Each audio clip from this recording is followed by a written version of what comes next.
It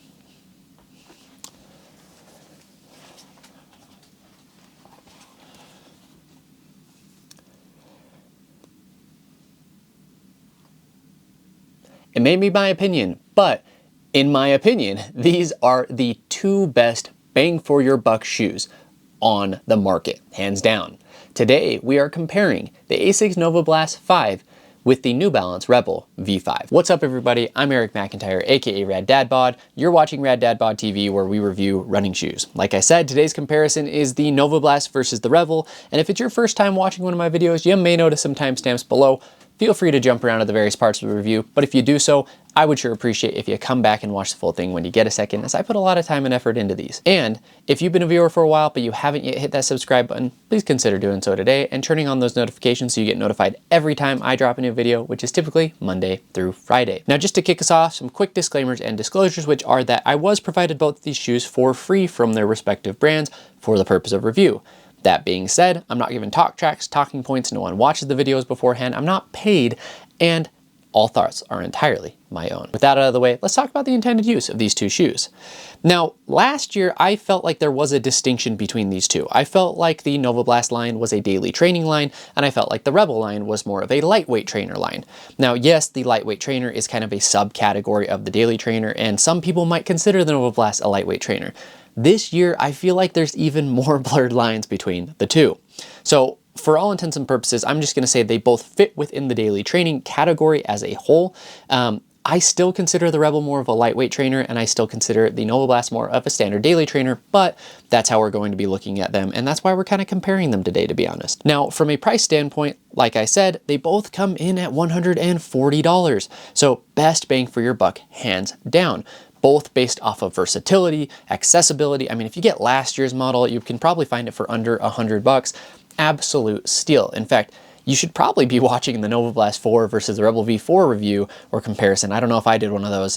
If not, something you should watch, because honestly, both of these shoes are phenomenal values both this year and last year. Now, from a spec standpoint, you'll start to see why I kind of consider it a standard versus a lightweight. Now, speaking of lightweight, the Rebel V5 comes in at 7.5 ounces, which is 212 grams. Meanwhile, the Novablast 5 comes in at 9 ounces, which is 255 grams. So there's a slight weight discrepancy between the two, and even on foot or feeling them in hand right here, you can tell that there's a difference. It's a 1.5 gram difference overall between the two. Then moving to stack, you have for the Rebel V5, 35 in the heel, 29 in the forefoot for a 6mm drop, and on the Novablast 5, you have 41.5 in the heel, 33.5 in the forefoot for an 8mm drop. So a little bit on the higher side of mid drop, kind of right smack dab in the middle of mid drop there. So depending on your preference on drop, that may be something that just sways you one direction or the other, either way. Now, from a fit perspective, both are wide foot friendly. I would say both kind of have wide heels, wide midfoots, and honestly, like wide toe boxes.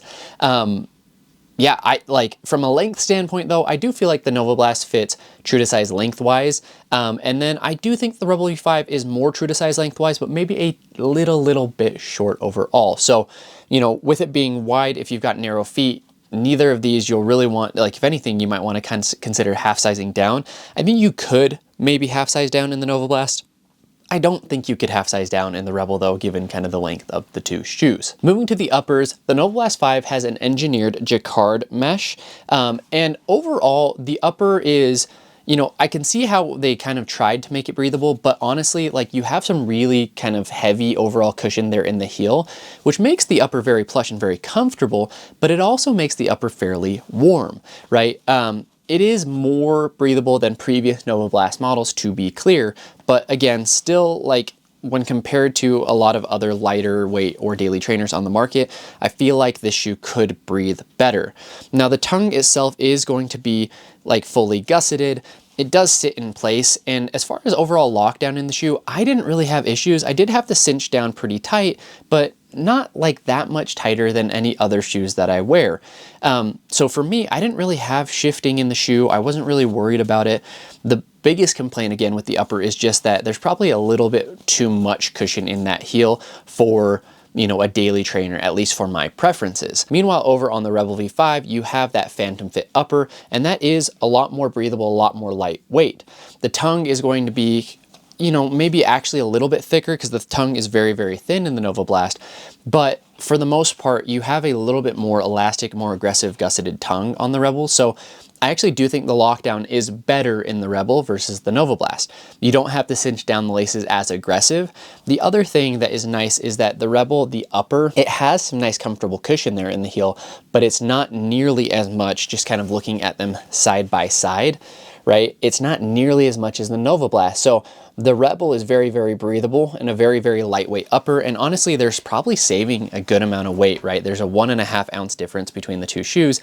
I do think a good amount of that comes from the upper itself. Moving to the midsoles, with the Novablast, you have FF Blast Max, which is an EVA based foam. And honestly, it's kind of surprising to hear that because I feel like the foam itself has a lot more pop than you would expect from just kind of a non-supercritical midsole, right? And this is another reason why I feel like the Novablast is more of a daily trainer, because typically with the lightweight trainers, yes, they're more like they're lighter than the Novablast, but also they tend to use supercritical foams in the midsole, and that's kind of part of the giveaway, right? The Novablast though, the FF Blast Max, it's softer than previous iterations. It's not like the softest foam on earth, but it is soft, right? Some people said it was squishier than they were expecting. I feel like it's very, very comfortable and it's very, very supportive. So it is soft, but I don't feel like it collapses under my foot a ton. I feel like it gives you some good overall stability while not being a stability shoe. And like I said, I feel like the Novablast has a lot more pace versatility than I was expecting, right? The geometry is nice. The shoe is comfortable. It likes to go at moderate paces if you want to pick up the pace a little bit. Feels good on strides, but it's not going to be a workout shoe, right? Like the Novablast is not a shoe where if I'm like going traveling and I want one shoe that is going to be able to do actual like a track workout, like while you could use it, it's not going to be my #1 choice in that category. But as far as daily training, there's not a lot of shoes that rival it from both a comfort and pace versatility and like overall nimbleness standpoint. So really, really nice foam, but it's not a workout foam, at least to me. It is faster than most daily training foams though, right? Meanwhile, over on the Rebel V5, what you have is Fuel Cell, which is a PIBA and EVA blend. So EVA, still you get some of the structure and support of an EVA foam, but PIBA is going to be very soft, very responsive. So I think that the foam in the Rebel is squishier, it is softer, it collapses a lot more, it's going to be less stable than the Novablast in my mind. But I do think that it picks up more than the Novablast 5 does, right? I think it can go faster. I could take this on vacation as a one shoe, do it all. It could go long, right? It could go fast. I could do some workouts in it. Is it gonna be the best shoe for workouts? No, right? It's not like a super trainer by any means, but it's going to get the job done if you just need a one shoe rotation. So between the two midsoles, I do think that the Novablast 5 is going to be a little bit more supportive. The Rebel V5 is going to be a little bit more versatile, a little bit faster and softer overall. So stability wise, Novablast is going to win out. Speed wise, the Rebel is going to win out. And that paired with the weight of the shoe makes it a little bit more nimble underfoot.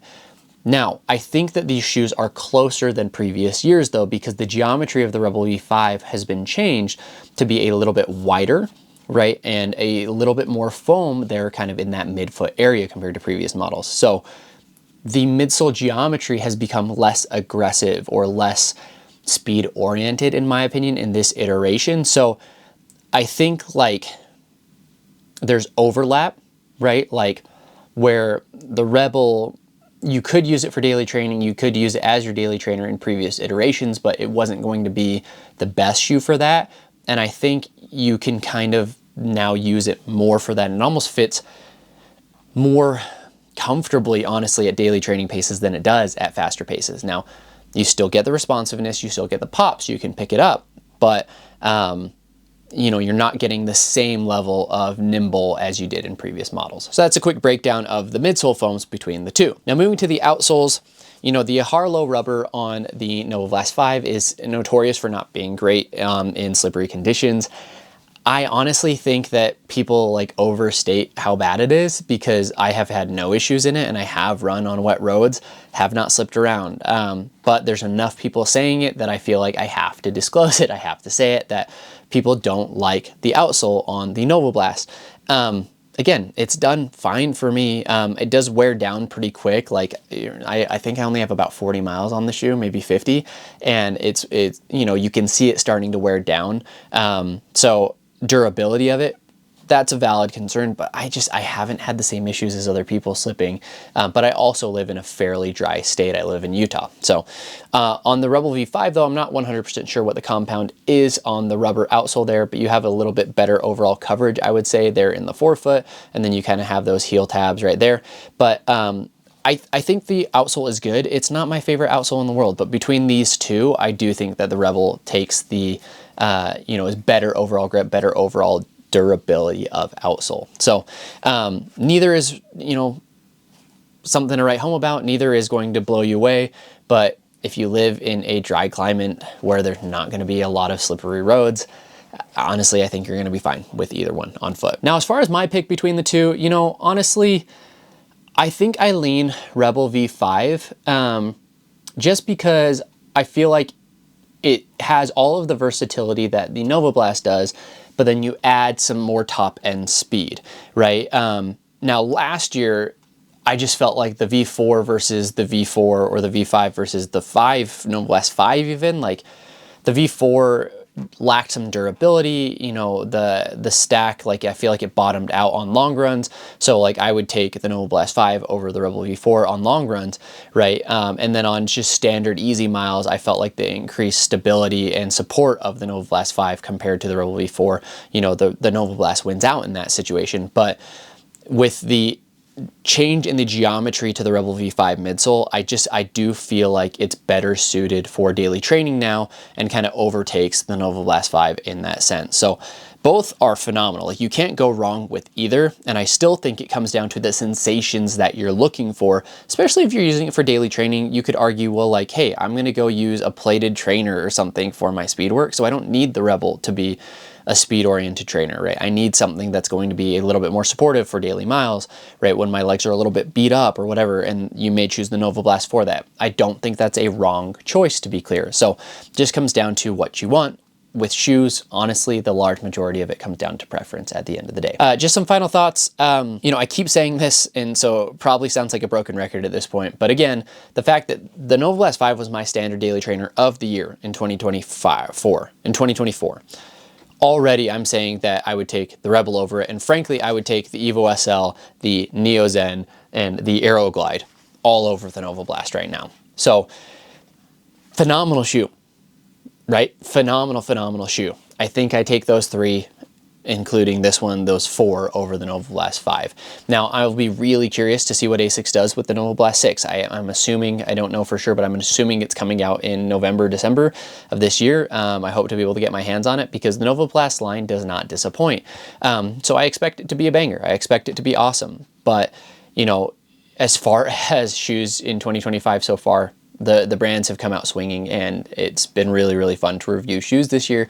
There are very, very few shoes that I've worn in 2025 that I wasn't big fans of. So, if you stuck around this far, I sure appreciate you. Let me know in the comments below what you enjoyed or what you'd like to see more of, or what comparisons you'd like to see that I have that I can do for you. Also, if you watched this far and you haven't yet subscribed, please consider hitting that subscribe button, turn on those notifications. But just to wrap us up, I'll end with a question, as always, which is, do you feel like the Rebel is more of a daily trainer or a lightweight trainer? Let me know in the comments below. Thanks, everybody.